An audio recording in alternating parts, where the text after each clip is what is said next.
Matter. Matter बेटे हमने किसे कहा था?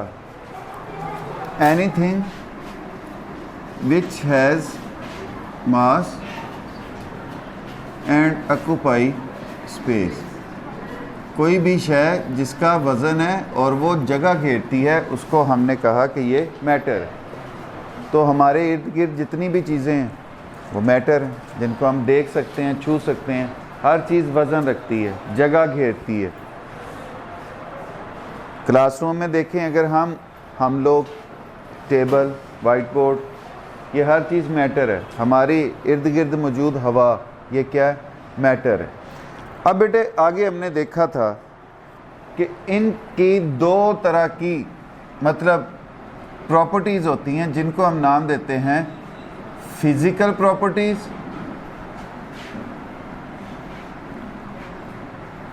And chemical properties.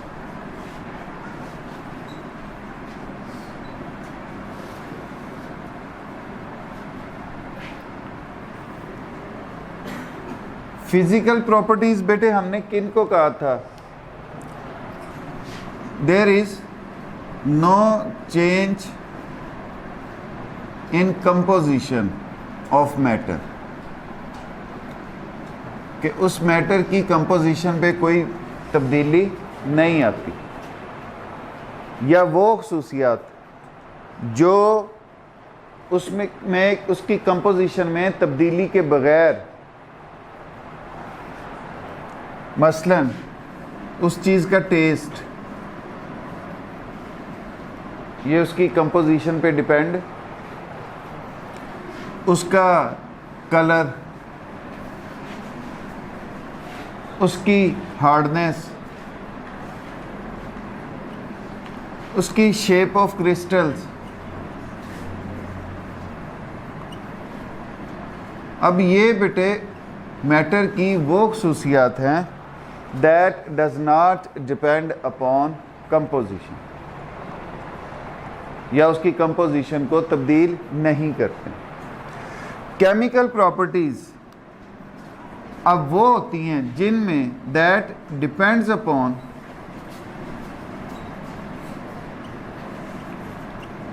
कंपोजिशन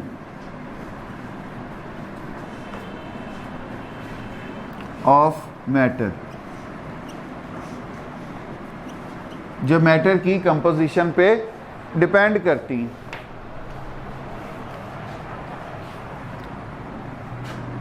हमारे पास HCl है, हम इसको रिएक्ट करवा देते हैं सोडियम हाइड्रोक्साइड के साथ। पहले इनकी कंपोजिशंस ये हैं, लेकिन बाद में जब ये आपस में रिएक्ट करते हैं तो ये बना देते हैं NaCl प्लस H2O। अब क्या हुआ? HCl रहा नहीं, NaOH रहा। अब इनकी कंपोजिशन तब्दील हो चुकी। अब ये जो प्रॉपर्टीज़ होंगी ये क्या कहलाएंगी? Chemical properties. इधर हमने कल एक एग्जांपल डिस्कस की थी कि अगर पानी लिक्विड हालत में है तो उसका फार्मूला H2O ही है। हम उसको गर्म करते हैं, वो तब्दील हो जाता है वेपर्स के अंदर, गैस के अंदर, तब भी उसका फार्मूला क्या रहता है? हम उसका टेम्परेचर डिक्रीज़ करना शुरू कर देते हैं, वो आइस में तब्दील होना शुरू हो जाता है, तब भी उसका फार्मूला क्या रहता है? अब इस प्रॉपर्टी के अंदर उसकी कंपोजिशन तब्दील नहीं हो रही, there is no change in the composition. तो ये वाली जो प्रॉपर्टीज़ हैं ये कहलाती है फिज़िकल प्रॉपर्टीज़, और जिनमें चेंज आती है उनकी केमिकल कंपोजिशन में, they are called chemical properties. अब बेटे नेक्स्ट हमने कहा था there are types of matter. एक तो मैटर होती है ना बेटे स्टेट्स उसकी, जिनको हम कहते हैं ये सॉलिड, लिक्विड और गैस हो सकते हैं। एक इनकी टाइप्स हैं on the basis of purity, purity की बुनियाद पर, उनके खालिसपन की बुनियाद पर। एक टाइप जो है उसको हम नाम देते हैं सब्सटेंस, और जो दूसरी टाइप है मैटर की, that is called mixture. Substance बेटे हम किसे कहते हैं? Substance is a pure matter. Substance क्या है? Pure matter. कोई और चीज इसमें एडिड नहीं है। मैंने एग्जांपल दी थी H2O, सिर्फ H2O ही है तो ये सब्सटेंस है। अगर शुगर ग्लूकोज O6 तो तब ये भी मैटर है, इसमें कोई और चीज़ हमने ऐड नहीं की। अगर हम इन दोनों को मिला देते हैं, मतलब एक गिलास पानी और एक चम्मच उसमें हमने ग्लूकोज ऐड कर दिया, अब वो प्योर है? दोनों ही प्योर नहीं रहे। तो अब वो मैटर की दूसरी फॉर्म बन जाएगी जिसे हम कहेंगे मिक्सचर। तो मिक्सचर की definition, impure matter that is called mixture. किसी भी चीज़ का सॉल्यूशन वो मिक्सचर है। उसमें एक या एक से ज़्यादा, दो या दो से ज़्यादा कंपोनेंट्स हो सकते हैं। अच्छा जी, अब सब्सटेंस जो है ये फर्दर दो कैटेगरीज में डिवाइड होता है। सब्सटेंस जो है वो एलिमेंट्स भी हो सकते हैं और सब्सटेंस जो हैं वो कंपाउंड्स भी हो सकते हैं।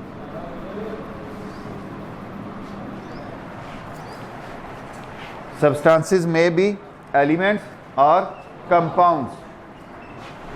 अब बेटे एलिमेंट्स देखते हैं हम। What are elements?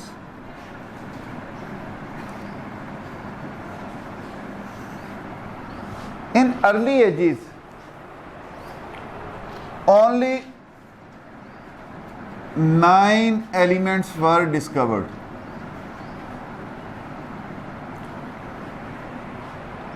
शुरू में सिर्फ 9 एलिमेंट्स का पता था। वो कौन कौन से? Carbon, gold, silver, tin, mercury, lead, copper, iron and sulphur, कि सिर्फ यही एलिमेंट्स होते हैं। तब ये ख्याल होता था कि element is the smallest particle of matter, कि एलिमेंट जो है ये किसी मैटर का सबसे छोटा पार्टिकल है और इसको तकसीम भी हम नहीं कर सकते और इसको फर्दर हम तकसीम भी नहीं कर सकते। तब ये ख्याल था जब 9 एलिमेंट्स डिस्कवर्ड थे। Until the end of 19th century. अब 19th सेंचुरी से क्या मुराद है? 19वीं सदी, 1800 समथिंग जो होता है, 1801 से लेकर 1899 तक, 99 तक, वो आपकी 19वीं सदी थी। जो 1900 वाली शुरू हुई थी वो आपकी 20वीं सदी थी और ये जो अब चल रही है ये 21वीं सदी है। इस बात को ध्यान में रखना। Until the end of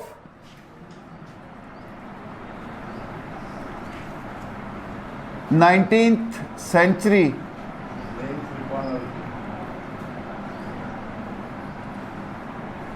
कितने एलिमेंट्स?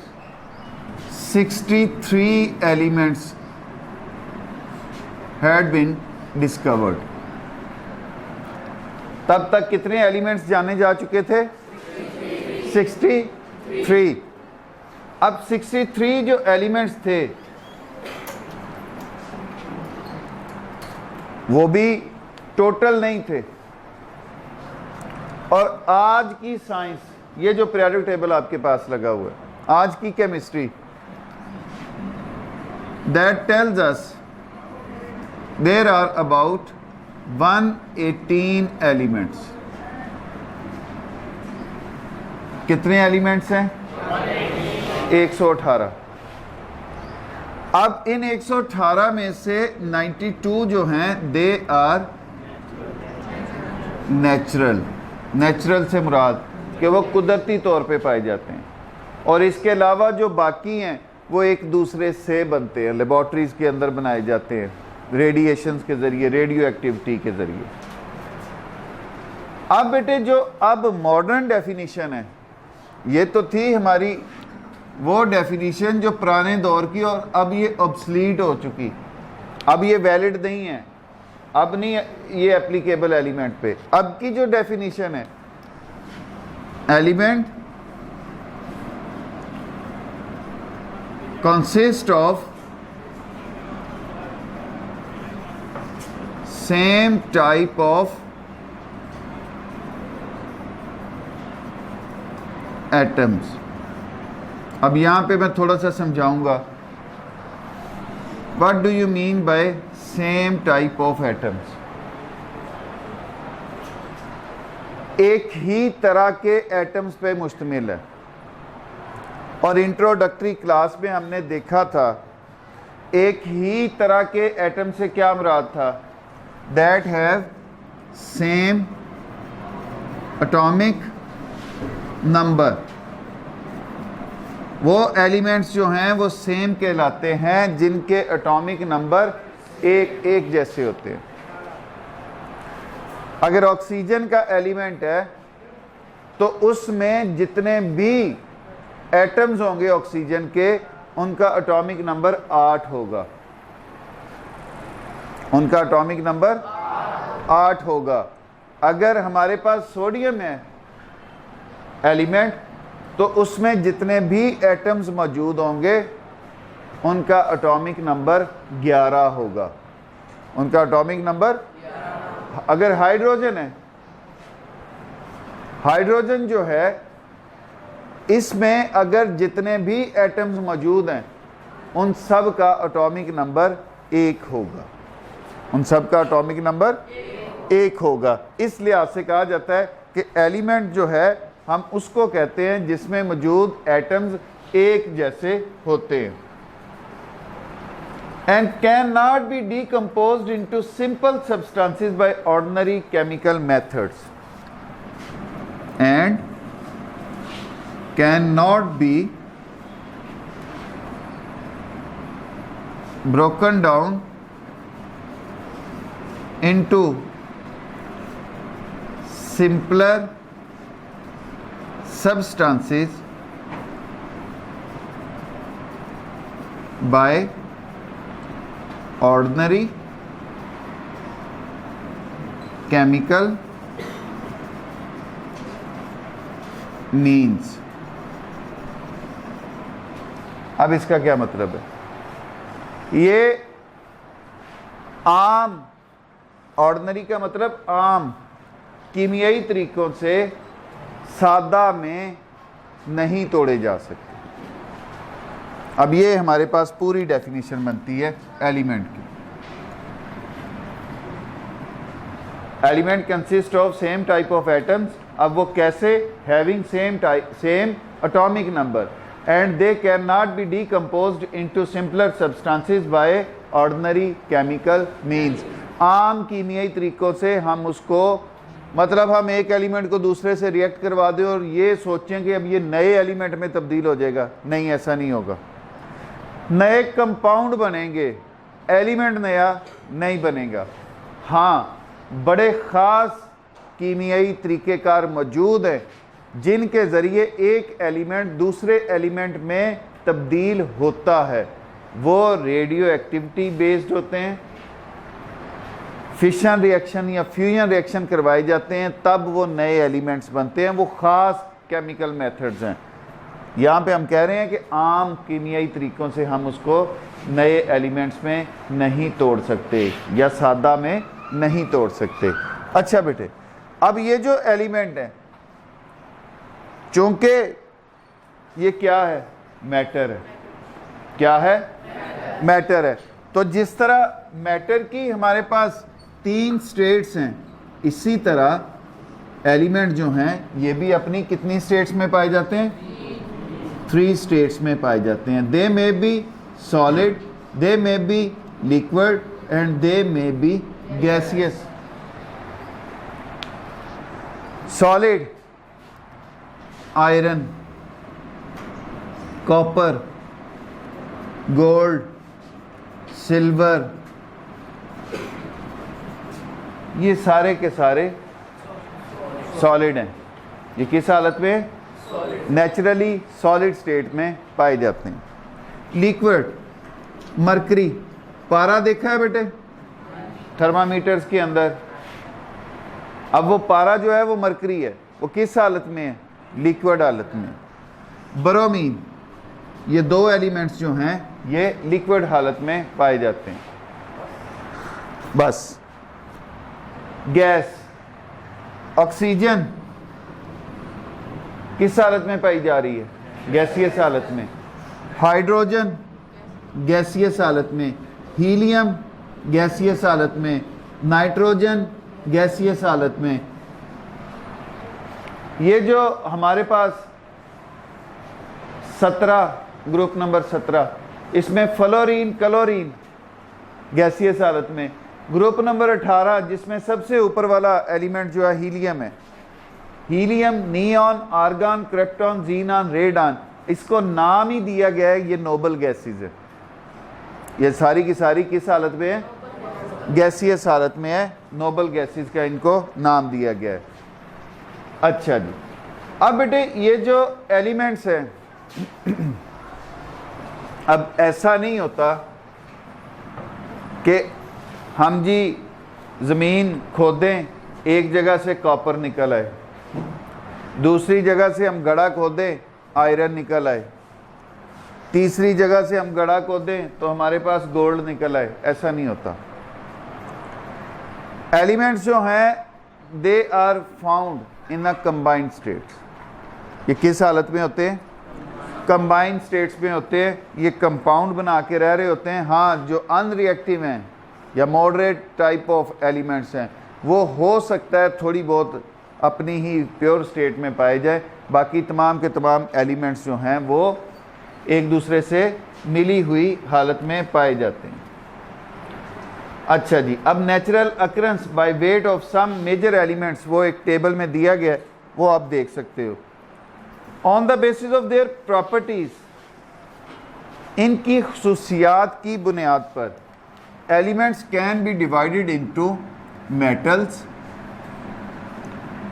And non metals. ये पढ़ा है बेटे आपने पिछली क्लास के अंदर भी। एलिमेंट्स जो हैं उनको हम दो फर्दर कैटेगरीज में डिवाइड कर सकते हैं कि ये मेटल्स भी हो सकते हैं, नॉन मेटल्स भी हो सकते हैं। कैसे? हमने कहा इनकी खुसूसियात की बुनियाद पर, प्रॉपर्टीज की बुनियाद पर। मेटल्स जो हैं ज़्यादातर सॉलिड हालत में पाई जाती हैं। मेटल्स की सतह चमकदार होती है। देखो कॉपर चमकदार है, आयरन इसकी सतह चमकदार होती है, सिल्वर इसकी सतह चमकदार होती है, गोल्ड इसकी सतह चमकदार होती है। दे हैव लस्ट्रस सरफेसेस, चमकदार सतह इनकी होती हैं। जबकि नॉन मेटल्स की प्रॉपर्टीज इनके रिवर्स होती हैं। पहली बात कि ये ज़्यादातर सॉलिड नहीं होते, ये लिक्विड और गैसेस में होते हैं, लेकिन कुछ इनमें सॉलिड भी मौजूद होते हैं। मैंने लफ्ज़ ज़्यादातर का इस्तेमाल किया है साहब। इनकी सतह चमकदार नहीं होती और ये बिजली के नॉन कंडक्टर होते हैं। वो ज़्यादातर कंडक्टर होते हैं, ये ज़्यादातर नॉन कंडक्टर होते हैं, चूँकि ये गैसियस हालत में हैं या ये लिक्विड हालत में पाए जाते हैं। तो एलिमेंट्स जो हैं इनको हम डिवाइड करते हैं on the basis of their properties into metals and. इस हमारे पीरियोडिक टेबल में अबाउट 80% एलिमेंट्स आर मेटल्स। इन 118 एलिमेंट्स में हमारे पास जो 80% एलिमेंट्स जो हैं वो क्या होते हैं? मेटल्स होते हैं। अब बेटे एलिमेंट्स जो हैं आपने यहाँ पे नोट किया होगा मैंने इनको जाहिर करने के लिए ख़ास तरह की अलामतों का इस्तेमाल किया। ख़ास तरह की, अब इन अलामतों को बेटे नाम दिया जाता है सिंबल्स। ये इनके सिंबल्स हैं। एलिमेंट्स को जाहिर करने के लिए उनके नामों के एब्रीवेशन जो हैं वो इस्तेमाल किए जाते हैं। They are called symbols. उनको क्या कहा जाता है? अलामतें, सिंबल्स। सिंबल क्या है? That is an abbreviation of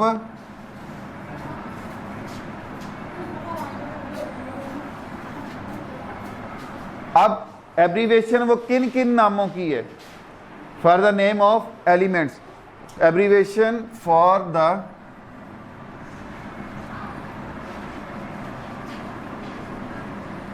name of elements. अब बेटे ये जो एलिमेंट्स हैं इनके नाम वो किसी एक जुबान में नहीं है। इनके नाम लैटिन में भी हैं, इनके नाम ग्रीक में भी हैं, इनके नाम फ्रेंच में भी हैं।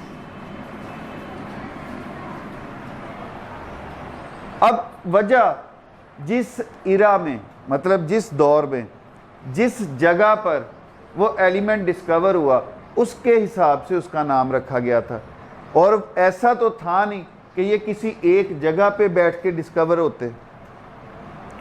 ये मुख्तलिफ ईयर्स में मुख्तलिफ जगहों पर एलिमेंट्स जो थे वो डिस्कवर होते रहे। हमने कहा नहीं शुरू में सिर्फ 9 एलिमेंट्स, 19वीं सदी के इख्तिताम तक 63 एलिमेंट, और अब तक 118 एलिमेंट्स जो हैं वो डिस्कवर हो चुके। अब बेटे उनको जाहिर करने के लिए ये जो लैटिन, ग्रीक या फ्रेंच है या इंग्लिश भी हो सकते हैं, तो वो पूरे पूरे नाम लिखना तो मुश्किल है। अब साइंटिस्ट ने उसके लिए तरीक़ाकार निकाला कि एलिमेंट्स जो हैं उनको जाहिर कर लिया जाए उनकी सिंबल्स के साथ। अब ज़्यादातर एलिमेंट्स की सिंबल्स जो हैं वो एक एक लफ्ज़ पर मुश्तमिल हैं, जैसे हाइड्रोजन, जैसे ऑक्सीजन, जैसे नाइट्रोजन, जैसे सल्फर। अब हमने ये एब्रीवेटेड फॉर्म ले ली और एलिमेंट की सिंबल जो है अगर एक लफ्ज़ पर मुश्तमिल है तो हम उसको कैपिटल लिखेंगे। वहीं पर हमारे पास एलिमेंट्स हैं जिनकी सिंबल्स 2 लफ्ज़ों पर मुश्तमिल हैं, जैसे हीलियम, जैसे सोडियम, जैसे मैग्नीशियम, जैसे कॉपर, जैसे क्लोरीन। अब इस सिंबल को लिखते वक्त जो पहला वर्ड होगा वो क्या होगा? कैपिटल, और जो दूसरा वर्ड होगा वो स्मॉल लिखा जाएगा। 3 वाले में भी ऐसे ही होगा, पहला वर्ड कैपिटल होगा, बाकी 2 नेक्स्ट जो हैं वो उनके स्मॉल लेटर्स होंगे, स्मॉल वर्ड्स होंगे। मुश्किल बात तो नहीं। सिंबल जो है वो किसी एलिमेंट को जाहिर करने के लिए उसका एब्रीवेशन होता है। अब यहाँ पे मैंने बताया चूंकि ये मुख्तलिफ ज़बानों से होते हैं। अब यहीं पर वो मिसाल सोडियम, हम उसको लिख Na रहे। सोडियम जो है वो बेसिकली इसका नाम नेट्रियम है।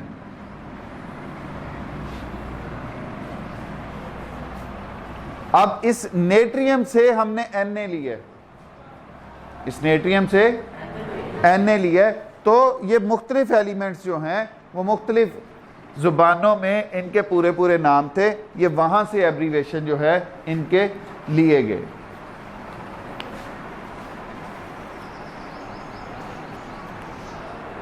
यहाँ तक रखे। तुसी वासियां लई जा रहे हो, मेरा मूड सीगा